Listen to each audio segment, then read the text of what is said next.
तो हेलो दोस्तों, आज हम लोग देखने वाले हैं इतिहास के कुछ समरी, जो कि आप लोगों को इस ऑडियो बुक में मिल जाएगा। और चलिए आप लोग सुनते रहिए। भारतीय इतिहास। तो भारतीय इतिहास के जो है 3 काल जो है होते हैं। कौन कौन से बोलने से? एक होता है प्रागैतिहासिक काल, दूसरा आद्य ऐतिहासिक काल जिसे हम लोग उत्तर पाषाण काल के नाम से जाने जाते हैं, और तीसरा जो है ऐतिहासिक काल। ठीक है, समझिए आप लोग।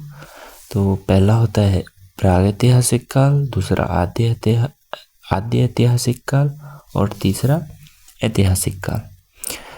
और प्रागैतिहासिक काल को जो है 3 खंडों में भागा गया है या फिर तोड़ा गया है।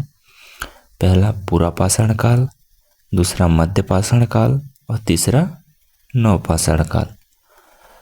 पुरापाषाण काल जो है अज्ञात काल से 8000 ईसा पूर्व, और मध्यपाषाण काल 8000 से 4000 ईसा पूर्व, और नवपाषाण काल जो है 4000 से 2500 ईसा पूर्व। और आद्य ऐतिहासिक काल के बारे में हम लोग जानते हैं। ये जो है इसके जो है 2 हैं, क्या बोलने से 2 सभ्यताएं। पहला सिंधु घाटी सभ्यता, दूसरा वैदिक सभ्यता। सिंधु घाटी सभ्यता जो है 2500 ईसा पूर्व से 1500 ईसा पूर्व रखा गया, और वैदिक सभ्यता जो है 1500 से 600 ईसा पूर्व रखा गया। वैदिक सभ्यता के जो है 2 काल हैं, ऋग्वैदिक, उत्तर वैदिक काल। ऋग्वैदिक काल जो है 1500 से 1000 ईसा पूर्व रखा गया, और उत्तर वैदिक ये जो है 1000 से 600 ईसा पूर्व रखा गया। और ऐतिहासिक काल जो है 3 काल हैं। पहला है प्राचीन भारत का इतिहास, दूसरा मध्यकालीन भारत का इतिहास और तीसरा आधुनिक भारत का इतिहास। प्राचीन भारत में जो है आते हैं महाजनपद काल, मगध साम्राज्य, मौर्य साम्राज्य, मौर्योत्तर काल, गुप्त साम्राज्य, हर्षवर्धन काल। तो महाजनपद जो है 6ठी शताब्दी ईसा पूर्व से है। मगध साम्राज्य 600 ईसा पूर्व से 300 ईसा पूर्व है। मौर्य साम्राज्य जो है 323 ईसा पूर्व से 144 ईसा पूर्व है। मौर्योत्तर काल जो है 144 ईसा पूर्व से 319 ईसा पूर्व है। गुप्त साम्राज्य जो है 319 ईसा पूर्व से 525 ईसा पूर्व है। और हर्षवर्धन काल जो है 606 ईसा पूर्व से 647 ईसा पूर्व है। और फिर आता है पूर्व मध्य काल, जो कि उत्तर मध्य काल। ठीक है, तो इसके बारे में हम लोग पूरा डिटेल में हम लोग जानने वाले हैं। तो सबसे पहले हम लोग जानेंगे पुरापाषाण काल के बारे में।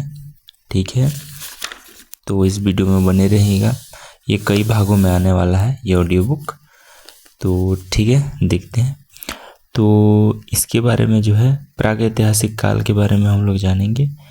वह काल जिसके लिए कोई लिखित सामग्री उपलब्ध नहीं हो और जिसमें मानव का जीवन अपेक्षाकृत पूर्णतः सभ्य नहीं था, उसे क्या कहते हैं? प्रागैतिहासिक काल कहते हैं। इस काल का इतिहास पुरातात्विक साधनों से ज्ञात होता है। इस काल को 3 भागों में विभाजित किया है। किस काल को? प्रागैतिहासिक काल को। तो 3 भागों में विभाजित किया है। कौन कौन से? पुरापाषाण काल, मध्यपाषाण काल, नवपाषाण काल। पुरापाषाण काल जो है अज्ञात काल से 8000 ईसा पूर्व तक है। मध्यपाषाण काल जो है 8000 ईसा पूर्व से 4000 ईसा पूर्व है। नवपाषाण काल जो है 4000 ईसा पूर्व से 2500 ईसा पूर्व है।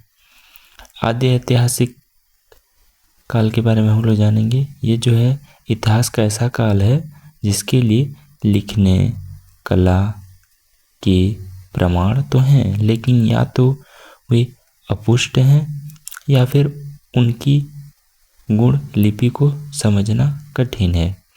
ऐसे काल को आद्य ऐतिहासिक काल कहते हैं। इस काल के इतिहास लेखन के लिए साहित्यिक एवं पुरातात्विक साधनों का प्रयोग किया जाता है। इस काल के अंतर्गत 2500 ईसा पूर्व से 600 ईसा पूर्व के मध्य का काल आता है ऐतिहासिक काल। तीसरा नंबर आता है ऐतिहासिक काल, जिस काल के लिए लिखित सामग्री उपलब्ध है, लिखित सामग्री, और जिसमें मानव सभ्य बन चुका था, उस काल के अंतर्गत 600 ईसा पूर्व के बाद का काल आता है, जिसे ऐतिहासिक काल कहते हैं। प्राचीन भारतीय इतिहास के स्रोत।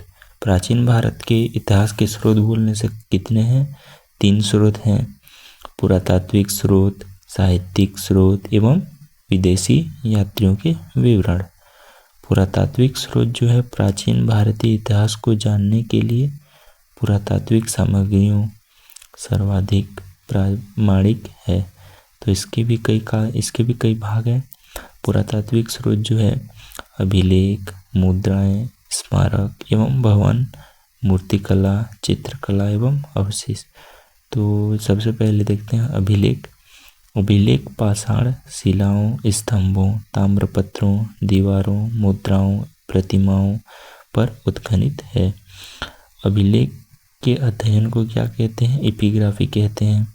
सर्वप्रथम प्राचीन पठनीय अभिलेख अशोक के हैं, जो प्राकृतिक भाषा में है। पूर्व हैदराबाद राज्य में स्थित मास्की एवं गुर्जार मध्य प्रदेश से प्राप्त अभिलेखों में अशोक के नाम का स्पष्ट उल्लेख है। उसे प्रायः देवताओं का प्रियदर्शी राजा कहा जाता है। किसे? अशोक को। अशोक के अधिकांश अभिलेख ब्राह्मी लिपि में है, जो बाएं से दाएं लिखी जाती है। अशोक के अधिकांश अभिलेख किस में है? तो वो है ब्राह्मी लिपि। ये जो है बाएं से दाएं लिखी जाती है। पश्चिमी तौर प्रांत से प्राप्त उसके अभिलेख खरोष्टी लिपि में है, जो दाएं से बाएं लिखी जाती है। पाकिस्तान एवं अफगानिस्तान से प्राप्त अशोक के अभिलेख में यूनानी एवं आरमाइक लिपियों का प्रयोग हुआ है। पाकिस्तान एवं अफगानिस्तान जो आप लोग सभी जानते हैं। फिर अशोक के अभिलेखों को पढ़ने में सर्वप्रथम किसने पढ़ पाए थे? तो ये जो है जेम्स प्रिसेप को 1837 ईस्वी में सफलता मिली थी। सर्वप्रथम प्राचीन अभिलेख 2500 ईसा पूर्व के हड़प्पा कालीन है, जो मोहरों पर भावचित्रात्मक लिपि में अंकित हैं, जिनका प्रामाणिक पाठ अभी तक असंभव बना हुआ है।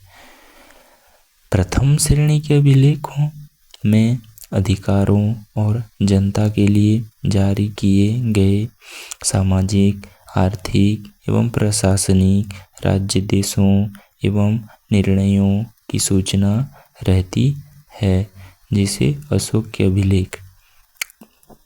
द्वितीय श्रेणी के वे अनुष्ठानिक अभिलेख हैं, जिन्हें बौद्ध, जैन, वैष्णव, शैव आदि संप्रदायों के मतानुयायियों ने स्तंभों, प्रस्तर फलकों, मंदिरों एवं प्रतिमाओं पर उत्कीर्ण कराए। तृतीय श्रेणी के वे अभिलेख हैं जिसमें राजाओं की विजय, प्रशस्तियों का आख्यान तो है, लेकिन उनके दोष का अभिलेख नहीं है। मतलब इसका कहना है कि तृतीय श्रेणी के वे अभिलेख हैं जिसमें राजाओं के बारे में बढ़े चढ़ाकर या फिर बोलने से उनके पराक्रम और कौन से युद्ध जीते हैं इसके बारे में बताया गया है, लेकिन उनके जो दोष हैं उसके बारे में बताया नहीं गया है। किसमें? बोलने से तृतीय श्रेणी के अभिलेख में। एवं गैर राज के अभिलेखों में यवन राजदूत हेलियोडोरस का बेसनगर विदिशा से प्राप्त गरुड़ स्तंभ लेख विशेष रूप से उल्लेखनीय है, जिससे द्वितीय शताब्दी ईसा पूर्व के मध्य भारत में भगवत धर्म विकसित होने का प्रमाण मिलता है। भारतवर्ष शब्द का सर्वप्रथम उल्लेख हाथी गुफा अभिलेख में मिलता है। दुर्भिक्ष शब्द का सर्वप्रथम उल्लेख जो है सोहगोर अभिलेख में मिलता है। एरण जो है मध्य प्रदेश से प्राप्त वराह भगवान पर हुणराज तोरमाड़ का लेख अंकित है। भूमि अनुदान पत्र के बारे में जानते हैं तो जो है भूमि अनुदान पत्र ये प्रायः तांबे की चादरों पर उत्कीर्ण है। इनमें राजाओं और सामंतों द्वारा भिक्षुओं, ब्राह्मणों, मंदिरों, विहारों, जागीरदारों और अधिकारियों को दिए गए बगावों, भूमियों और राजस्व संबंधित दानों का विवरण है, जो प्राकृतिक, संस्कृत, तमिल एवं तेलुगु भाषाओं में लिखे गए हैं। महत्वपूर्ण अभिलेख जो है, महत्वपूर्ण अभिलेख क्या क्या हैं, तो इसमें 14 अभिलेख हैं। पहला हाथी गुफा अभिलेख, जूनागढ़ अभिलेख, नासिक अभिलेख, प्रयाग स्तंभ अभिलेख, ऐहोल अभिलेख एवं मंदसौर अभिलेख। और भीतरी एवं जूनागढ़ अभिलेख, देवपाड़ अभिलेख, बांसखेड़ा और मधुबन अभिलेख, बालाघाट एवं कार्ले अभिलेख, अयोध्या अभिलेख, भरहुद अभिलेख एवं ऐरण अभिलेख। तो एक और बार देखते हैं। पहला है हाथी गुफा अभिलेख, ये जो है कलिंग राजा खारवेल के समय में था। दूसरा जूनागढ़ अभिलेख, और ये जो है सुदर्शन झील के बारे में जानकारी मिलती है इससे। फिर आता है नासिक अभिलेख, ये गौतमी, बालाश्री तथा सातवाहनों की उपलब्धियाँ। फिर आता है प्रयाग स्तंभ अभिलेख, ये जो है समुद्रगुप्त, इनकी दिग्विजयों की जानकारी मिलती है। फिर आती है ऐहोल अभिलेख, ये पुलकेशिन द्वितीय के बारे में मिलता है। फिर आता है मंदसौर अभिलेख, मालवा नरेश, यह सुब्रमण्यम की रेशम बुनकर की श्रेणियों की जानकारी मिलती है। फिर आता है ग्वालियर अभिलेख, जो कि प्रतिहार नरेश भोज के समय की है। फिर आता है भीतरी एवं जूनागढ़ अभिलेख, स्कंदगुप्त, जो कि हुणों पर विजय की जानकारी मिलती है, इसका विवरण मिलता है किसमें बोलने से, जूनागढ़ अभिलेख में। फिर आता है देवपाड़ा अभिलेख, देवपाड़ा अभिलेख जो है बंगाल शासक विजयसेन के समय की है। फिर आता है बांसखेड़ और मधुबन अभिलेख, ये जो है हर्षवर्धन की उपलब्धियों पर प्रकाश डालने के लिए है। फिर आता है बालाघाट एवं कार्ले अभिलेख, ये जो है सातवाहनों की उपलब्धियों के बारे में है। फिर आता है अयोध्या अभिलेख, ये जो है शुंगों की उपलब्धियों के बारे में। फिर आता है भरहुद अभिलेख, ये जो है सुगनऋण शब्द खुदे होने से शुंगों द्वारा निर्मित के बारे में मिलता है। फिर आता है ऐरण अभिलेख, ये जो है भानुगुप्त सती प्रथा का पहला लिखित साक्ष्य है। फिर हम लोग देखते हैं विदेशी अभिलेख। विदेशी अभिलेख जो है विदेशों से प्राप्त अभिलेखों में एशिया माइनर में बेगजकोई नामक स्थल से लगभग ईसा पूर्व 1400 का संधि पत्र अभिलेख मिला है, जिसमें मित्र, वरुण, इंद्र एवं नासत्य नामक वैदिक देवताओं के नामक उत्तीर्ण है। फिर आता है मिस्र के तैलुअल अम्मनों में मिट्टी की कुछ तख्तियाँ मिली है, जिन पर बेबीलोनिया के कुछ शासकों के नाम उत्कीर्ण है, जो ईरान एवं भारत के आर्य शासकों के नाम जैसे हैं।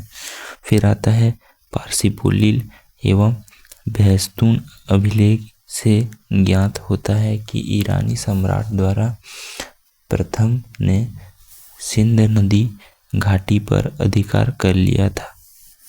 तो आज के लिए इतना ही। तो वेट कीजिए अगले पार्ट के लिए, तब तक के लिए बाय।